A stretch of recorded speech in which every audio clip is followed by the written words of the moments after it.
విద్యార్థుల కోసం ఢిల్లీలో అండగా నిలిచిన మహమ్మద్ జునైద్ ఇప్పుడు జార్ఖండ్లోనూ విద్యార్థుల పోరాటానికి మద్దతుగా రంగంలోకి దిగారు. అసలు అక్కడ ఏం జరుగుతుంది? నీట్ పరీక్షల వివాదం సమయంలో విద్యార్థులకు అండగా నిలిచిన వార్తల్లోకి వచ్చిన మహమ్మద్ జునైద్ తాజాగా మరోసారి విద్యార్థుల సమస్యపై తన గళాన్ని వినిపించారు. ఈసారి ఆయన జార్ఖండ్లో జరుగుతున్న విద్యార్థుల ఆందోళనలకు మద్దతు ప్రకటించారు. జార్ఖండ్ పబ్లిక్ సర్వీస్ కమిషన్ అంటే జేపీఎస్సీ, అలాగే Jharkhand staff selection commission JSSC నిర్వహించే పరీక్షల్లో అక్రమాలు జరిగాయంటూ కొంతకాలంగా విద్యార్థులు ఆందోళన చేస్తున్నారు. ముఖ్యంగా 14వ తేదీన జేపీఎస్సీ కంబైన్డ్ సివిల్ సర్వీస్ పరీక్షకు సంబంధించి పేపర్ లీక్, ఇతర అవకతవకలు జరిగాయని కొందరు అభ్యర్థులు ఆరోపిస్తున్నారు. ఈ ఆరోపణలపై నిష్పక్షపాత విచారణ జరపాలని, పరీక్షలను రద్దు చేయాలని వారు డిమాండ్ చేస్తున్నారు.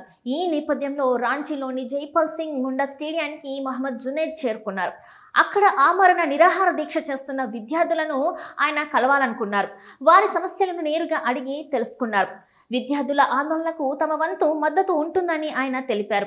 ఢిల్లీలోని నీట్ అభ్యర్థుల సమస్యల సమయంలో తాము ఎలా అండగా నిలిచామో అదే విధంగా జార్ఖండ్లోనూ విద్యార్థులకు అవసరమైన సహాయం అందించేందుకు ప్రయత్నిస్తామని జునైద్ పేర్కొన్నారు.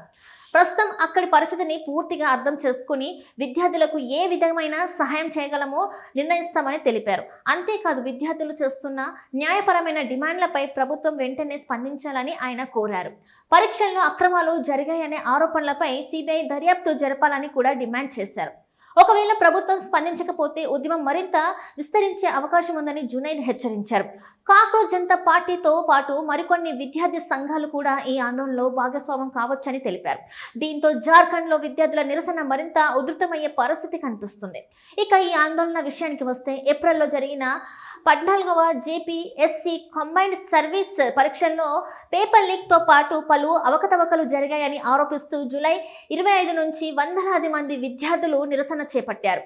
విద్యార్థి నాయకుడు దేవేంద్ర నాథ్ మహతో పాటు పలువురు అభ్యర్థులు ఆమరణ నిరాహార దీక్షకు దిగారు. తమ డిమాండ్లలో ప్రధానంగా పరీక్షను రద్దు చేయడం, మొత్తం వ్యవహారంపై నిష్పక్షపాత దర్యాప్తు జరపడం వంటి అంశాలను విద్యార్థులు ముందుకు తెస్తున్నారు. అయితే ఈ ఆరోపణలపై తుది నిజాలు అధికారిక దర్యాప్తు ద్వారా తేలాల్సి ఉంది. మొత్తానికి ఢిల్లీ నీట్ విద్యార్థుల సమస్యలతో వార్తల్లో నిలిచిన మహమ్మద్ జునైద్ ఇప్పుడు జార్ఖండ్లో జేపీఎస్సీ, జేఎస్ఎస్సీ పరీక్షలపై ఆందోళన చేస్తున్న విద్యార్థులకు మద్దతుగా నిలవడం రాజకీయంగా, సామాజికంగా కూడా చర్చనీయాంశంగా మారింది. ప్రభుత్వం ఈ ఆందోళనపై ఎలా స్పందిస్తుంది, విద్యార్థుల డిమాండ్లపై ఎలాంటి నిర్ణయం తీసుకుంటుంది అనేది ఇప్పుడు ఆసక్తికరంగా మారింది.